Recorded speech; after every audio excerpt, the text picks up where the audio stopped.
Olá, eu sou o professor João Matar, coordenador do curso de pós-graduação online Inovação em Tecnologias Educacionais. Estou aqui hoje no estúdio da Universidade Anhembi Morumbi, recebendo a ilustre presença da nossa convidada Suzane Garrido, que está participando aqui do Senaed com a gente, que está sendo aqui na Universidade Anhembi Morumbi. Então eu a convidei aqui para a gente bater um papo sobre educação à distância e uso de tecnologias em educação. Então, Suzane, inicialmente, obrigado aí pelo convite, é sempre um prazer estar com você, onde for. E eu queria que você inicialmente se apresentasse um pouco aí, contasse as suas trajetórias, você tem uma trajetória muito bonita aí na área, né? Falasse um pouquinho aí livremente aí da sua trajetória, tá? Então, João, primeiro é um prazer estar na Anhembi Morumbi de novo. Não é a primeira vez. Segundo, é um prazer estar também no Senaed, porque é um evento interessantíssimo. Acho que não tem o mesmo tamanho do internacional da ABED, mas acho que aqui a gente consegue ter uma aproximação maior, né, com os nossos... O Senaed a gente usou a sigla, mas Seminário Nacional ABED de Educação à Distância, que é um seminário organizado pela ABED, que é a Associação Brasileira de Educação à Distância, né? Graças a Deus que a ABED nos une, né? E agradecer o teu convite, né, que como sempre é um grande parceiro, um grande amigo de todas as horas, né? Então tem coisas interessantes na EAD que aproximam as pessoas. Falar da trajetória é um negócio complicado, né? Trajetóriazinha, assim. Então, vamos lá. Falando rapidamente, eu acho que uma das coisas mais legais que me levaram para o cenário da EAD é a paixão pela educação. No meu caso, o ensino superior, porque foi onde eu fiz a minha carreira e tudo mais. Por que chegar na EAD? Porque a gente está numa tendência que não tem saída, que não tem volta. É uma questão de necessidades também, é uma questão de inovação ao mesmo tempo, mas é uma questão, acho que principalmente de entendimento de que as coisas estão mudando, os jovens estão mudando, as tecnologias estão mudando, então, obviamente, ensino e aprendizagem também mudam. E a minha trajetória sempre, como eu digo, eu gosto de explicar o seguinte: eu sou professora, sempre sou professora, a gente não perde isso, embora na gestão por algum tempo, por muito tempo talvez, até em relação ao que eu gostaria, eu sou professora.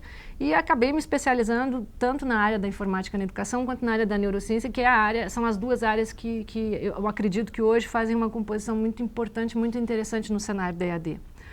Então, minha trajetória tem sido essa. Você fez uma pós-graduação, é importante dizer isso, né, no curso da Federal do Rio Grande do Sul, que é um... O meu doutorado é em Informática na Educação no PGE, que é o Programa de Informática na Educação da URGS, da Federal do Rio Grande do Sul.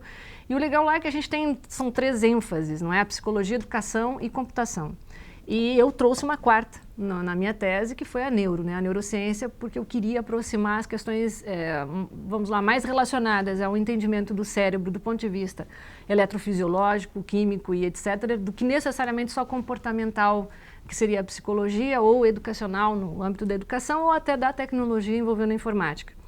E, enfim, eu acho que isso foi um aprendizado que fez com que eu me descobrisse como alguém que se apaixonou por isso. Eu não consigo mais fazer nada sem o advento da neurociência. Eu não sou neurocientista, né, por profissão ou por formação, vou fazer meu pós-doc nessa área com certeza, mas eu hoje, vamos dizer, eu evoco tudo que eu entendo sobre a questão do virtual e do digital, em cima de um funcionamento do cérebro que tem a ver com culturas, que tem a ver com uma série de coisas, mas que se a gente não compreender, não adianta querer fazer.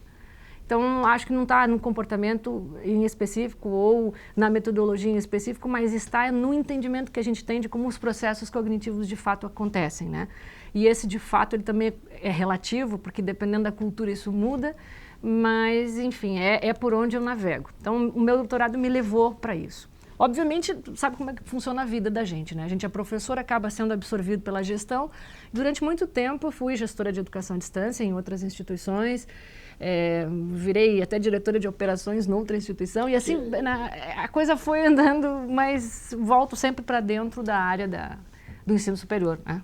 É uma coisa interessante, porque quem te conhece, assim, nunca imaginaria você imaginaria talvez mais você envolvida com neurociências ou questões assim do que com gestão, porque gestão é um trabalho que quer dizer, claro que é muito nobre, né? Não tem nada de negativo na gestão, não é essa a ideia, mas exige um tipo de perfil que não parece muito bater com o seu, né? Quer dizer, como é que você acha que funciona isso? Você consegue trazer contribuições diferentes para a gestão, você acha isso? Quer dizer, não apenas repetir procedimentos.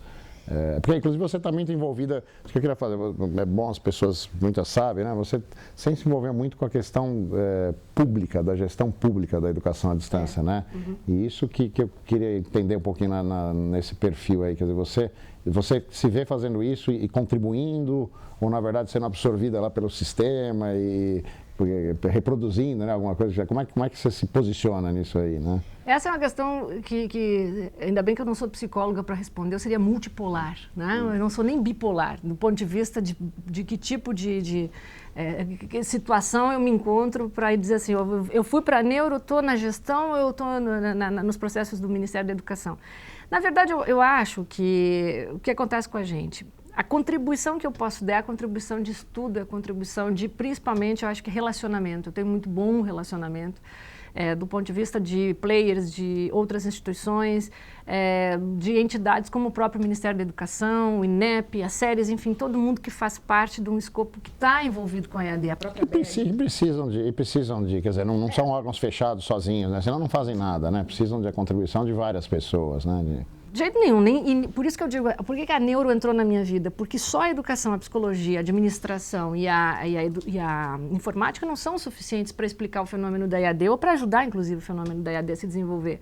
Da mesma forma, eu entendo que quando a gente discute EAD, desvincular do processo de regulação e do processo de avaliação, que a gente está inserido também vamos dizer assim... Considerar uma coisa chata simplesmente, que o resto é outra coisa. Você precisa entender dessa A gente está no processo, todos estão no processo. A instituição, como pessoa física, como professor, né, como aluno. Né? Eu fui diretora de regulação, né? Diretora de regulação e suporte na Estácio. Então, eu acho que essa é uma questão também... Eu tinha por responsabilidade esses processos, né? De credenciamento, toda a relação com o MEC. Então, é óbvio que aos poucos, mas desde a outra instituição que eu trabalhava também, né? E desde 97 eu exerço gestão, né, João? Isso é uma coisa esquisita. Porque eu sempre digo, eu sou professora e estou gestora, isso vem desde 97. Mas acho que você falou já de uma maneira interessante, quer dizer, na EAD isso também é muito forte, não apenas na EAD, quer dizer, a gestão não está desvinculada do resto dos processos que a gente está envolvido, quer dizer, se você desvincula e simplesmente considera aquilo uma coisa burocrática, o trabalho criativo está em outro lugar, aí você está fazendo uma coisa esquizofrênica que não é, né? Quer dizer, eu sou multipolar, não sou esquizofrênica, mas multipolar. Não, mas o esquizofrênico diz assim, você está dividindo e separando, aí não é, quer dizer, a questão seria integrar, né? Integrar o trabalho, quer dizer, a gente contar com a contribuição das pessoas que trabalham com a educação para a gestão e para questões públicas, né, de administração pública. Mas já que você tem falado muito de questão de neuro, vamos lá para a neuro então, vamos falar um pouquinho da neuro. Queria fazer duas provocações aqui, porque não são para você, são questões que vêm me perseguindo, eu venho pensando bastante. Primeiro é assim, eu vejo muita gente falando hoje de neurociências, e pessoas que fizeram um cursinho lá de fim de semana, ou que não fizeram cursinho nenhum, ou que leram um livro, tá? E de repente começam a falar de neurociências e educação.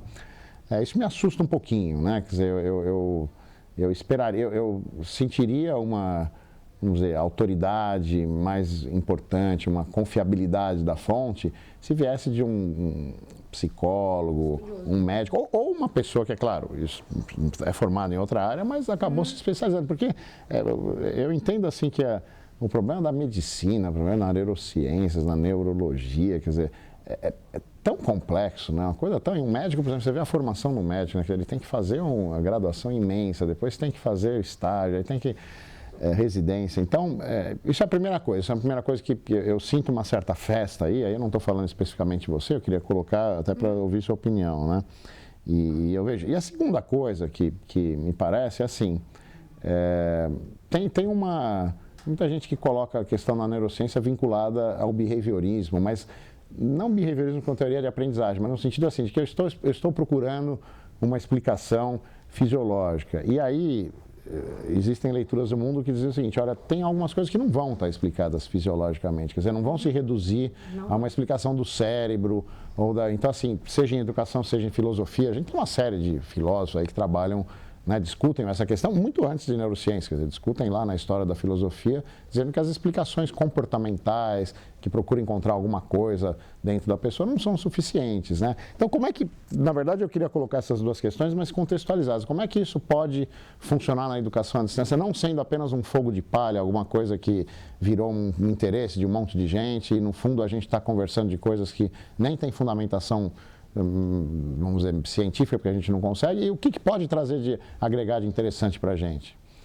Bom, eu sempre digo o seguinte, João, assim como a EAD se desenvolveu num determinado momento aqui no Brasil, e a gente tem as resistências até hoje do que vem a ser a educação à distância, a própria discussão que a gente tem no CNE e que tinha nas séries, na outra comissão, era assim, era a modalidade, era a metodologia, e aí ficava aquela discussão, daqui a pouco era de conhecimento, e aí, bom, aí a gente vai para uma filosofia assim, um pouco mais, vamos dizer, até absurda, para poder dizer que aquilo é uma coisa, mas não é outra coisa. Bom, da mesma maneira, eu quero dizer que a neurociência entrou, como a EAD entrou. Ainda bem que venha do jeito que vem. Ou seja, que a neurociência entre do jeito que entre, pelo menos entrou.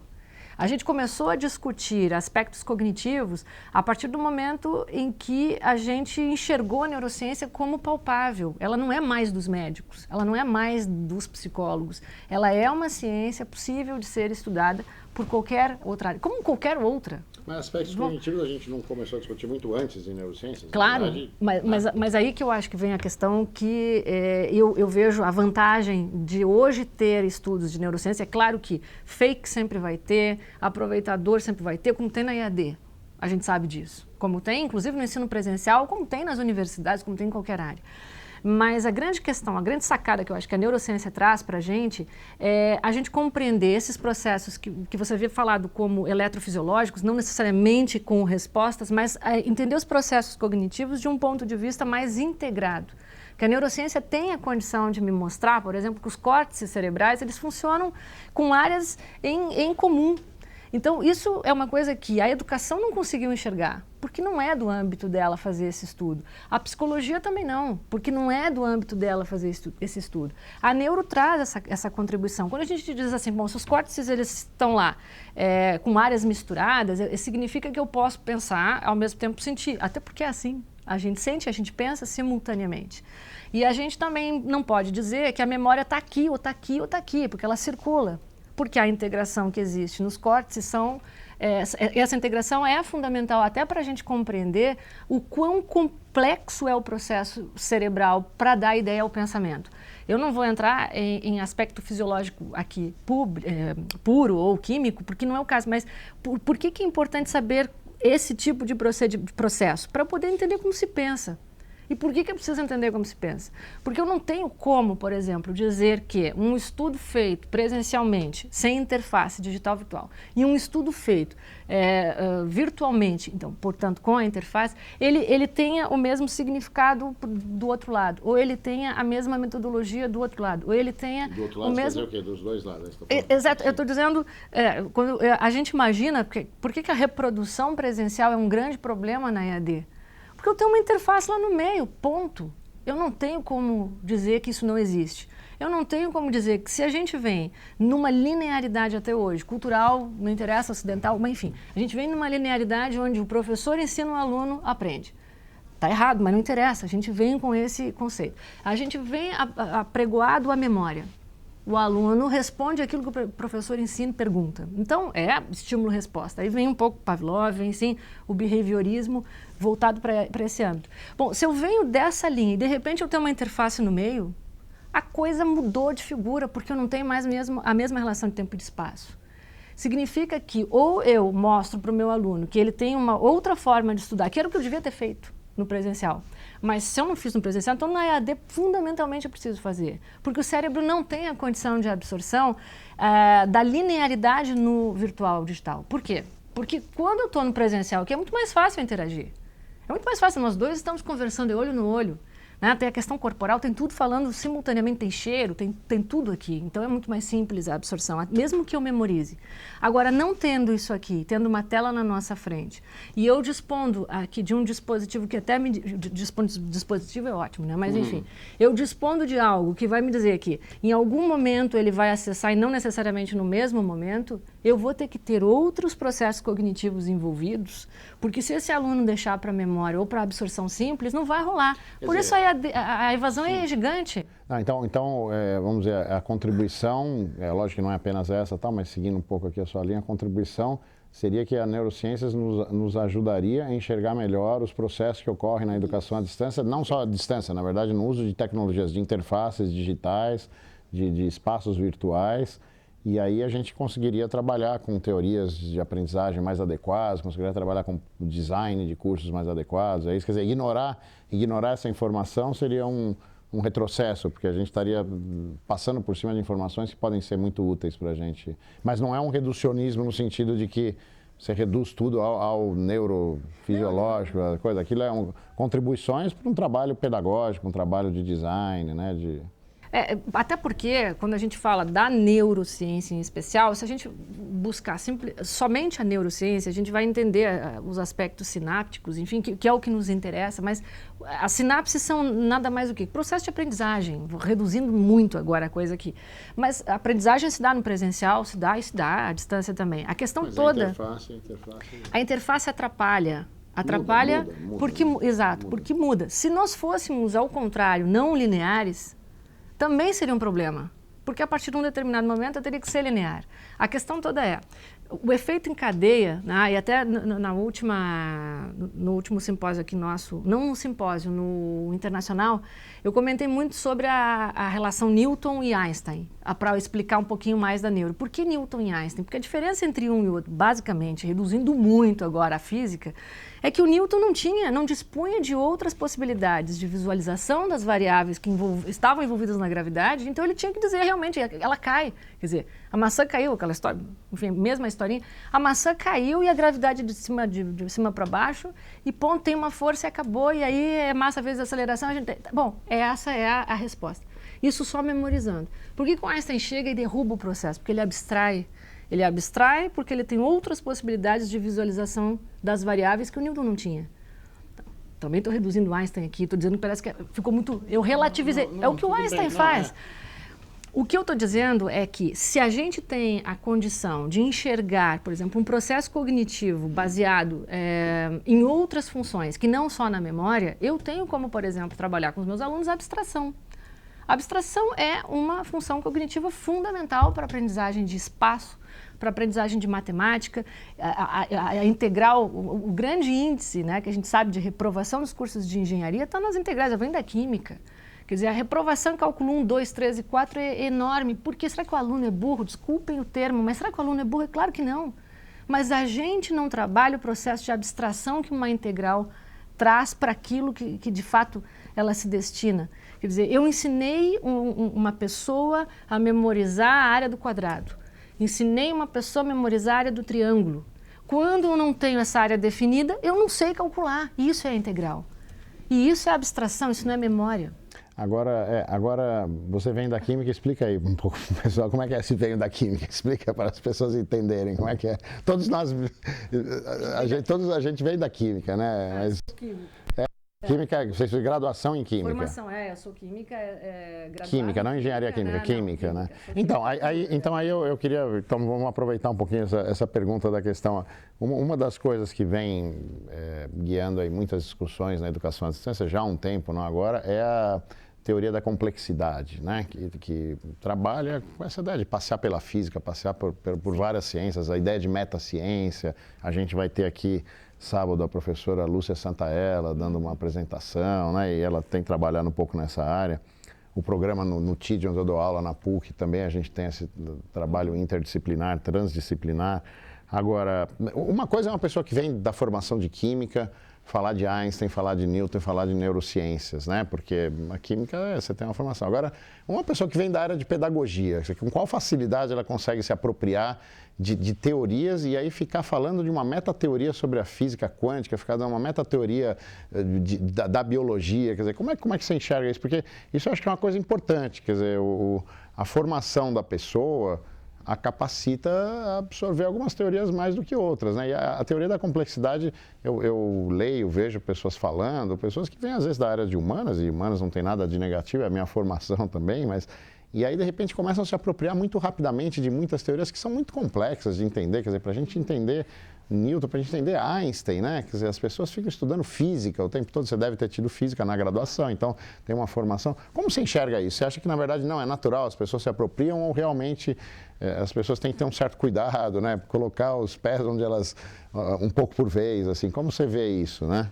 Eu vejo assim, João, eu vou dar uma resposta que tem muito a ver comigo, não? Eu acho que a gente tem, até, porque eu vou fazer uma distinção aqui, até usando um pouco da psique, quer dizer, entre capacidade e desenvolvimento.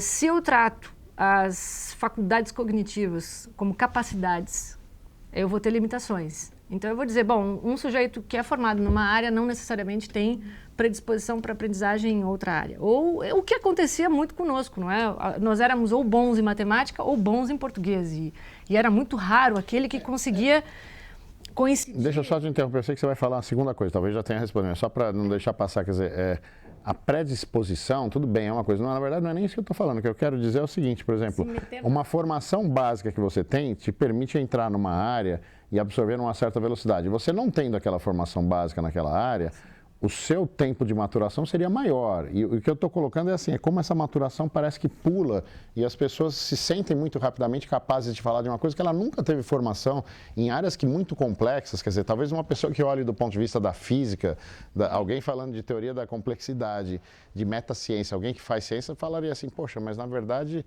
você está falando de uma coisa que você não entende, ainda você está querendo fazer filosofia sobre o que a gente faz, então não é apenas a capacidade, eu estou dizendo, é o tempo aí de maturação, né, que eu vejo muito rápido. Porque pode ser que tenha gente que acha que não, que as pessoas absorvem aquela teoria e pode ser útil para a educação, pronto. Né?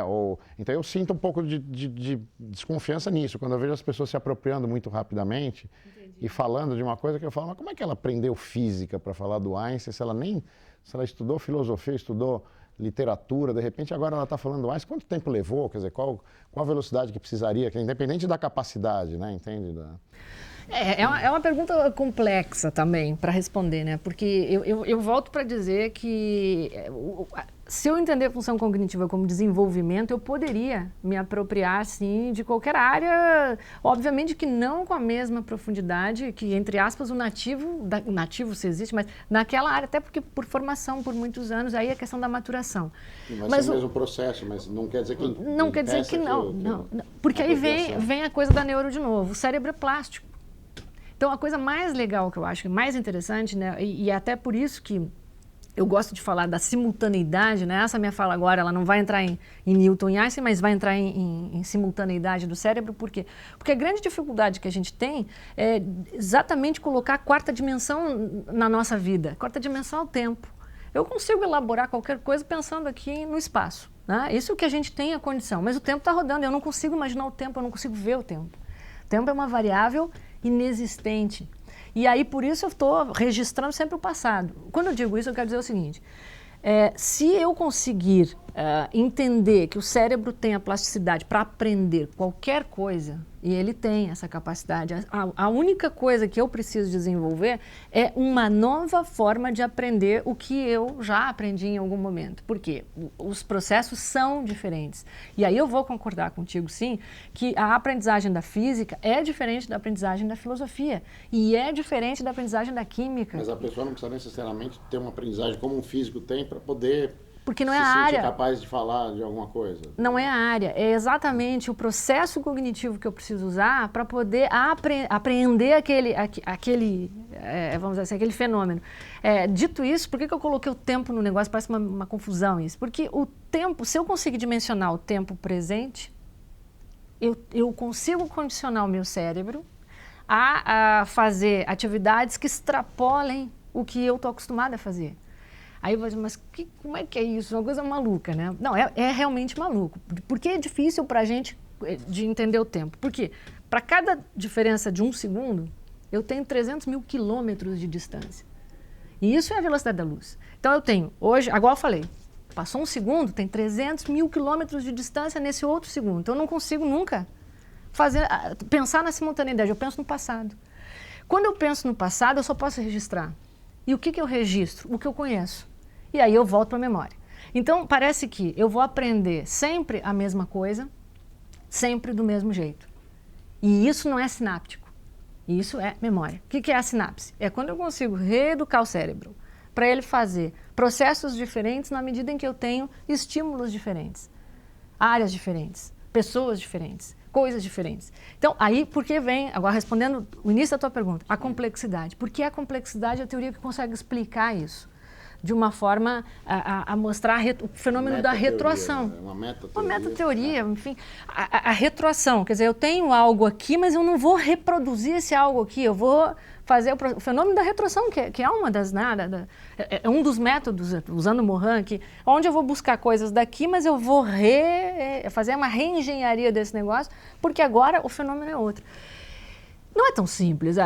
Eu acredito que se a gente se predispõe a gente aprende até a física quântica, a gente aprende até a neurociência, a gente aprende qualquer coisa. E a gente aprende pode contribuir na área. Pode contribuir na área. A Lucila, eu não sei se você conhece a Lucila do TID, né? E tá, acho que na Unifesp agora, ela tem um trabalho que ela trabalha o tempo na educação à distância com a ideia do Cronos, do cronológico, e do Kairos. Ele volta lá para um conceito. E aí trabalha, e é muito interessante, porque na educação à distância, porque é virtual, então digital, então o tempo, você dá uma embaralhada no tempo, até em relação ao tempo do presencial, né? O tempo do digital é diferente. Aí ela faz um trabalho muito interessante. Aí tem pessoas trabalhando, inclusive, com a Vani Kiense, né? Com a questão do tempo do professor, o tempo do professor de absorção das coisas, também do trabalho, né? E do próprio aluno. Quer dizer, aí a gente tem uma entrada realmente com a questão do tempo também bastante interessante, né? Na educação à distância. Tempo, eu vou lembrando de alguns exemplos que eu acho que servem até para elucidar melhor essa discussão. O Leonardo da Vinci, ele escrevia de baixo para cima, né? Acho que de cima para baixo, acho que todo mundo sabe, espelhado. Né? Como é que o cara desenvolve essa competência? Qualquer um de nós faz isso. Qualquer um de nós ensina o próprio cérebro a escrever ao contrário. Quer dizer, não é simplesmente ao contrário daqui para lá, não, é com a imagem. Eu escrevo com a imagem. Esse processo, ele tem que, primeiro, desconstruir o processo de alfabetização que eu conheço. Eu desconstruo isso. Como é que eu desconstruo isso? Elaborando uma nova... Não pode ser memória, porque se for a memória, o A vai ser o A. O A agora tem que ser o espelho do A. Como é que o A passa a ser o espelho do A? Quando eu reconstruo.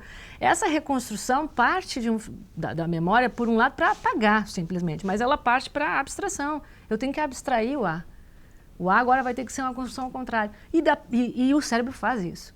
Então, são coisas que parecem assim, desnecessárias do ponto de vista, mas onde é que eu aplico isso? Eu aplico em tudo que eu quiser. Eu aplico, eu ia dizer, então, na verdade, assim, a gente vai encerrar aqui, infelizmente, aí, né? A gente poderia ficar conversando bastante, mas eu já vou deixar o convite feito aqui para a Suzane, para que a gente possa, numa próxima oportunidade aqui na AMB, você tem vindo bastante para São Paulo, então já fica o convite feito, que a gente possa, por exemplo, conversar de alguns exemplos de aplicação, né? Quer dizer, trabalhos que você esteja fazendo ou trabalhos que você tenha acompanhado, e aí pensando na educação à distância, né? Especificamente, é o nosso tema, assim, como é que, por exemplo, teorias da neurociências, ou mesmo até no sentido de metateorias, né? Como a teoria da complexidade, têm sido aplicados, não apenas teoricamente, assim, mas aplicados em casos aí, né? Com resultados, a gente podia tentar avaliar isso numa próxima oportunidade. Tá, obrigado, Suzane, assim, foi um prazer e